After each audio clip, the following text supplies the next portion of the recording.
본문은 짧은 세 절로 되어 있습니다. 여기에 아주 중요한 세 가지 메시지가 그런데 들어있어요. 바울이 기록한 이 성경 중에 아주 주옥 같은 말씀이다라고 강조하는 목사님도 있습니다. 여기 인생을 어떻게 살아야 할지에 대한 인생의 목표가 나와 있습니다. 삶 자체에 대한 정의가 나와 있다는 이야기예요. 그리고 성도의 죽음에 대한 문제까지 다루고 있죠. 우리 삶에는 목표가 있어야 합니다. 특히나 우리는 그리스도인, 성도라고 하는 범위 속에 살기 때문에 우리가 살고자 하는 삶의 목표는 일반적인 세상의 사람과 달라야 합니다. 이것을 바울은 우리 삶의 제단이 있어야 한다고 표현을 했습니다. 6절입니다. 전제와 같이 내가 벌써 부어지고 이렇게 시작을 했죠. 이 전제는 제사를 드릴 때 제물 위에 포도주와 같은 액체를 붓는 제사를 말합니다. 굉장히 의미가 깊은 거예요. 사도 바울은요, 전제와 같이 부음이 된 것으로 자기 인생을 파악했습니다. 다시 말해서 나의 남은 마지막 땀 한 방울, 마지막 피 한 방울, 마지막 눈물 한 방울까지 하나님께 온전히 드리겠다 하는 결단의 의미를 표현하고 있는 거예요. 내가 하나님께 제사를 드릴 때 그 제사에 내 전체를 다 쏟아 붓겠다는 거죠. 완전한 헌신을 다짐하고 있는 겁니다. 사도 바울은 자신의 일생을 하나님의 제단에 붓는 제물로 생각을 했던 겁니다. 여기에는 그의 심령 깊숙한 곳에 예수 그리스도를 향한 제단이 있었다는 의미가 포함되어 있어요. 내 심령 저 속에 예수 그리스도를 향한 제단이 항상 준비되어 있다는 고백이 숨어 있다는 거예요. 요약하자면 사도 바울은 자기 심령 깊숙한 곳에 그리스도의 제단이 있고 그 제단에 자신의 모든 것을 갖다 붓는 것, 이것이 인생이다, 이렇게 생각을 한 겁니다. 참 놀라운 분이죠. 그는 제단에 자신의 학식을 쏟아 부었습니다. 바리새인으로서의 특권도 갖다 부었습니다. 뛰어난 자신의 문벌도 갖다 부었죠. 왕성한 청춘도 갖다 부었습니다. 풍성한 지식과 그의 체력을 모두 갖다 부었습니다. 마지막 최후에는 문자 그대로 그 몸속에 흐르는 피 한 방울까지 다 갖다 부었던 겁니다. 그것이 그의 인생의 목표였습니다. 그 제단 위에 그의 생명 전체를 붓는 것, 예수 그리스도를 향한 제단에 자신의 생명 전체를 쏟아 붓는 것, 그것이 바울의 위대한 삶의 모습이었던 겁니다. 20세기 가장 위대한 전도자라고 불렸던 빌리 그레이엄 목사님, 50년 가까이 그리스도의 복음을 전 세계에 증거하느라고 지구를 몇 바퀴를 도셨죠.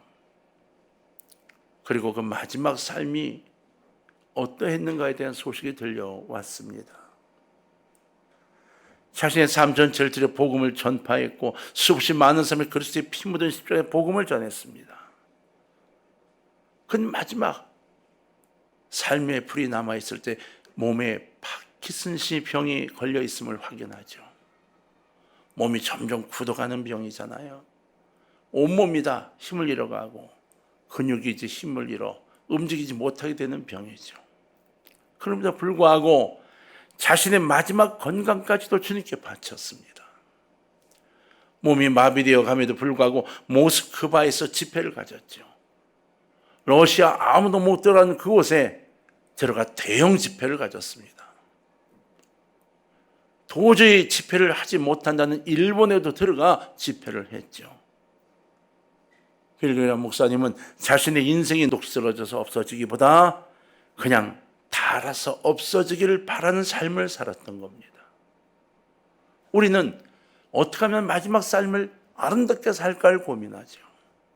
어떻게 하면 마지막 삶을 부유하게 살까를 고민하죠. 근데 바울은 닳아서 없어지기를 원했던 겁니다. 왜 이런 인생을 살았을까요? 그의 심령 안에 제단이 있었기 때문입니다. 우리 심령이 제단을 갖고 있지 않으면 우리의 삶이 달라집니다. 절대로 주의를 감당하지 않습니다. 나를 드러내고 나를 자랑할 곳에만 드러나게 됩니다. 그러나 내 심령이 제단에 있는 사람은 아무리 몰라도 아무가 알아주지 않아도 어느 곳에선가 내 진액을 뿜어내고 살아가고 있는 거죠. 하버드 대학의 총장이었던 나담 훗이 이런 말을 했습니다. 젊은이에게 4가지가 필요하대요. 첫째는 흔들 수 있는 깃발이고요. 둘째는 부를 수 있는 노래고, 셋째는 믿을 수 있는 신조고, 넷째는 따를 수 있는 지도자래요. 우리들에게 이런 것들이 있습니까? 여러분에겐 이러한 것들이 있나요? 우리가 흔들 수 있는 깃발은 대체 무엇인가요? 예수 그리스도가 되어야 되는 것 아닌가요? 우리가 흔들 수 있는 깃발은 승리의 깃발이 아니라 예수 그리스도의 깃발이 되어야 한다는 거죠. 예수만을 외칠 때 우리들은 가치 있는 인생이 되는 것입니다. 우리가 부를 수 있는 노래는 무엇입니까? 예수가 우리의 왕이라고 고백하는 겁니다. 바로 당신이 나의 왕이세요. 당신이 내 안에 제단이 되어주세요. 이 고백이 우리의 노래가 되어야 되는 거죠. 우리가 믿을 수 있는 신조는 무엇입니까? 바로 내가 죄인이고 예수 그리스도가 나를 위해서 십자가에 달려 돌아가셨고 그 예수를 믿으면 구원함을 받는다는 것, 이것이 우리의 신조가 되어져 있어야 되는 것이죠. 우리가 진정 따를 수 있는 지도자, 그건 누굴까요? 우리 참된 목자 되신 예수 그리스도 한 분뿐이십니다. 여러분, 여러분의 심령 깊숙한 곳에 주 예수 그리스도의 제단이 있는 인생이 되시기를 주의 이름으로 부탁합니다. 이것이 인생의 출발입니다. 성공의 첫걸음입니다. 우리 두 번째 살펴볼 것이 인생이란 무엇인가 하는 인생의 정의일 겁니다. 7절에 보면 내가 선한 싸움을 싸우고 나의 달려갈 길을 마치고 뭘 지켰으니? 믿음을 지켰으니. 할렐루야. 믿음을 지켰으니. 여러분, 이 7절에 두 단어에 우리 시선을 좀 모아야 합니다. 우리가 이 두 단어를 잘 살펴봐야 돼요. 믿음과 싸움이라는 단어입니다. 이것을 요약하면 신앙인의 삶이 곧 싸움이라고 하는 이야기를 하고 있는 거예요. 신앙인들은 삶 자체가 싸움이에요, 이렇게 말하고 있는 거예요. 아니라고요? 아니에요, 싸움입니다, 이렇게 말해요. 그것도 보통 싸움이 아닙니다. 믿음을 가지고 싸우는 믿음의 싸움입니다. 우리는 이것을 영적 전쟁이라고 표현합니다. 우리 교회가 가장 많이 사용하는 단어 중에 하나입니다. 영적 전쟁. 이것을 어떻게 이겨나갈 것인가? 이것이 현실이라고 바울은 이야기한 거죠. 이스라엘 백성이 가나안을 얻을 때 그냥 거저 앉아서 얻은 게 아닙니다. 그냥 앉아서 하나님이 벼락을 때려서 다 파괴하고 그냥 들어가 얼싸안고 자랑하고 놀고 그렇게 얻은 게 아닙니다. 이스라엘은 목숨 걸고 싸웠습니다. 성도들도 마찬가지. 이 땅에서의 사명은 싸워서 정복하는 데 있습니다. 온실 속에서 살아가는 삶이 아니라 싸워서 쟁취하는 것이 성도의 삶의 본질이라는 거예요. 악한 마귀와 싸워 쟁취해야 되는 겁니다. 어떤 사람의 신앙이 진짜인지 아닌지 알아볼 수 있는 시금석이 있어요. 첫째, 그가 무엇을 즐기는가를 가만 보면 됩니다. 뭘 즐기나? 그 사람이 좋아하는 것이 무엇인지를 안다면 그 사람의 신앙을 알 수 있죠. 정말 주님밖에 없어요. 모든 삶의 주님을 위한 것, 성도들을 위한 것, 하나님의 전을 위한 것이 되면 그 사람은 신앙이 있는 겁니다. 그런데 그냥 이용하면 그는 신앙이 없는 거예요. 그의 직분이 무엇이든 그는 신앙이 없는 겁니다. 자신의 이익을 위해 모두를 다 이용하고 있는 거지요. 둘째는 그 사람이 어떤 성격의 고난을 당하는가 하는 겁니다. 인간은 고난을 당할 수밖에 없어요. 고난당하는 부분, 그 사람이 가장 중요한 거죠. 돈을 최고로 여기는 사람은 돈을 벌다가 고난을 당합니다. 자식을 최고로 여기는 사람은 자식으로 고난을 당합니다. 어떤 사람은 명예나 권력을 최고로 알고 있다가 그것 때문에 무너집니다. 그것 때문에 감옥에 들어가기도 하죠. 그리스도인들은 어떤 사람인가요? 의를 위해 고난을 당하는 사람들입니다. 복음을 위해 핍박을 당하는 사람들입니다. 하나님 나라를 위해서 환난을 받는 사람입니다. 이것이 참된 그리스도인의 진정한 모습인 겁니다. 예수님께서 의를 위해 핍박을 당하는 것이 복이라고 말씀하셨어요. 그 이유가 무엇일까요? 먼저 우리가 의를 위해 핍박을 당할 때 우리가 믿는 것이 무엇인지를 명확하게 알게 된다는 겁니다. 의를 위해 핍박을 받게 되면 내가 믿고 있는 것이 무엇인지를 알게 돼요. 내가 주님 때문에, 하나님 때문에 이 핍박을 받는 것인지, 아니면 내가 따라다니는 돈, 권력, 이것 때문에 받는 것인지를 알게 된다는 겁니다. 평탄하게 믿는 사람은 자신이 믿는 것이 무엇인지, 기독교의 본질이 무엇인지를 잘 모릅니다. 믿음의 핵심, 이것이 무엇인지를 모른다는 거예요. 믿음의 핍박을 받아본 사람은 내가 믿는 내용이 무엇인지, 복음의 핵심이 무엇인지, 그리스도의 구원의 본질이 무엇인지를 명확하게 알게 됩니다. 체험을 통해 확신을 얻었기 때문인 거죠. 고난은 성도들을 성도답게 만들어 가는데, 단지 이 고난이 무엇 때문에 오는 건지 이걸 모르고 있는 겁니다. 고난이 주는 의미가 있는데요, 우리의 신앙을 깨끗하게 만든다는 거예요. 왜요? 그 고난 속에 주님을 만나 기도하고 주님께 찬양하고 주님께 영광 돌리니까, 그러니까 된다는 거예요. 십자가에 달려있는 사람이 여러분 무슨 생각을 하겠어요? 십자가에 매달려 있습니다. 지금 못이 막 파고 들어옵니다. 무슨 생각을 하겠어요? 그 돈 생각을 하겠어요? 거기서 권력 생각을 하겠어요? 아니요. 오직 십자가 생각을 할 거예요. 이 십자가에서 어떻게 될 것인가? 주님 나를 어떻게 하시려고요? 이 생각밖에 더 들겠어요? 여러분, 군인이 가장 군인다울 때가 언젠가요? 전쟁일 때입니다. 전쟁할 때 가장 군인다운 거예요.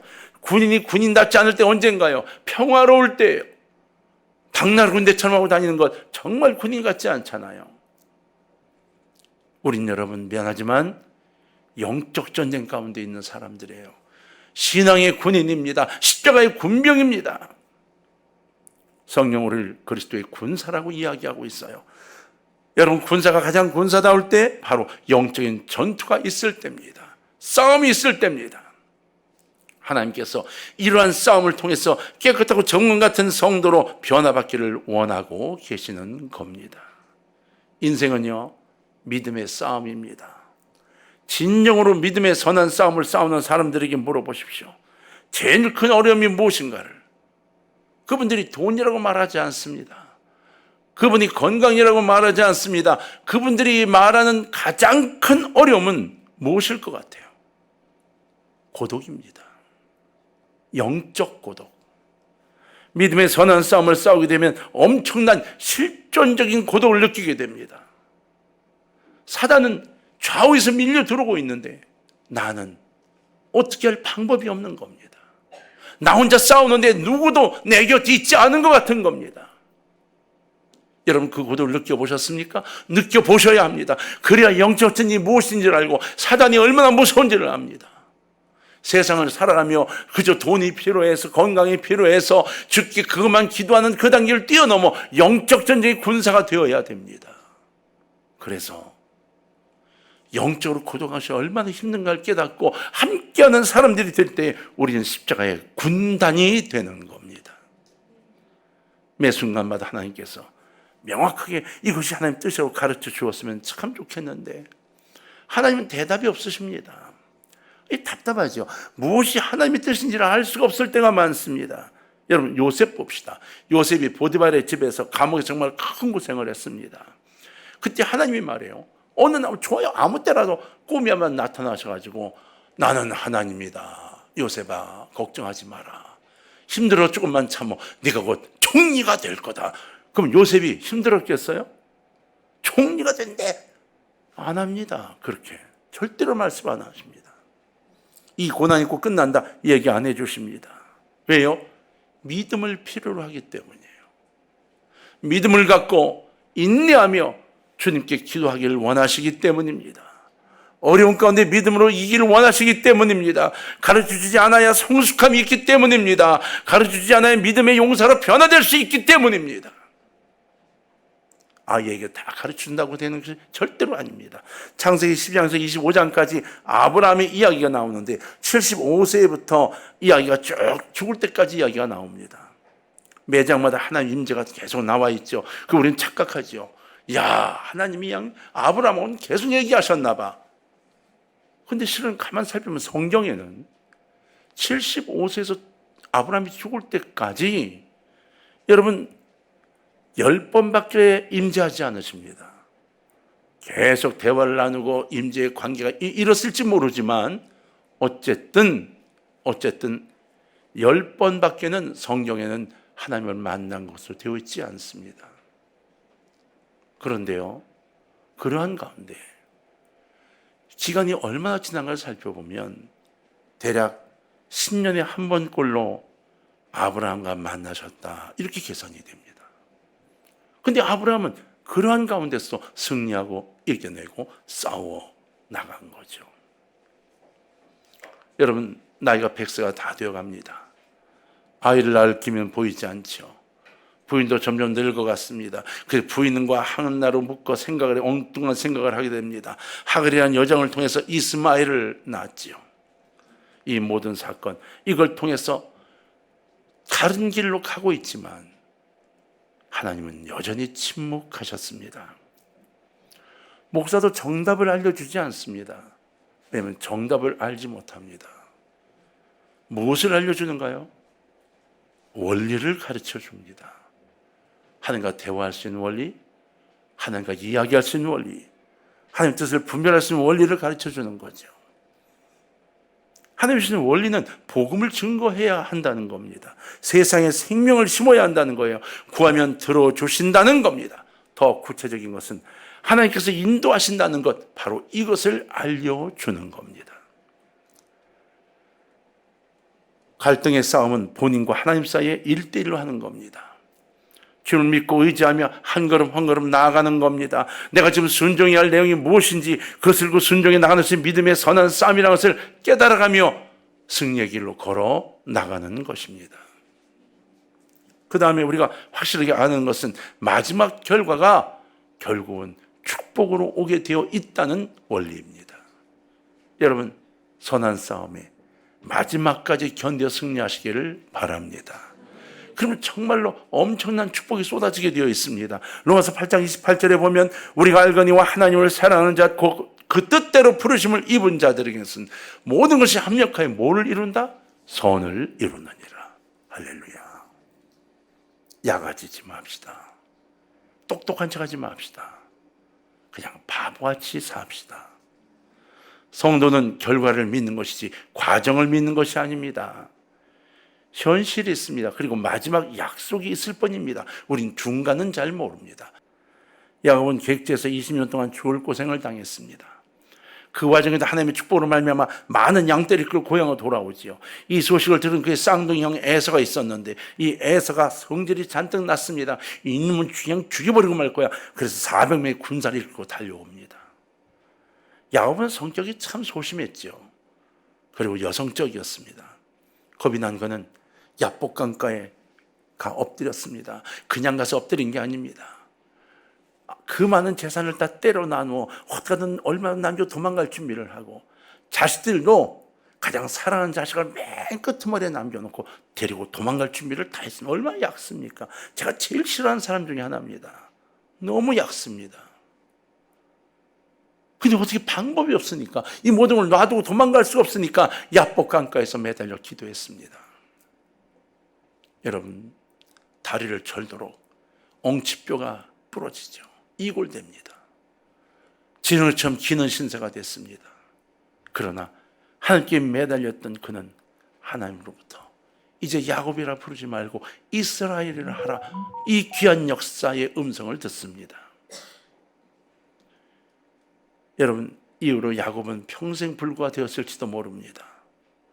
이상하지 않습니까? 하나님께서 왜 생명을 걸고 기도한 사람을 불구자로 만드셨을까요? 이런 하나님이신가요? 아니, 기도하러 간 사람 환도뼈를 왜 치십니까? 이 하나님의 사랑이 하나님이십니까? 도저히 이해할 수 없는 일이 아닌가요? 그런데 33장에 보면 이상한 일이 벌어집니다. 400명의 군사를 끌고 달려왔던 에서가 갑자기 야곱을 보자마자 뛰어내려 칼을 번쩍 든 게 아닙니다. 달려와 야곱을 끌어안은 겁니다. 처음부터 그런 생각으로 달려왔다고요? 아닙니다. 그렇다면 400명의 군사를 뭐로 데리고 왔겠습니까? 그 군사들은 말을 타고 온 게 아닙니다.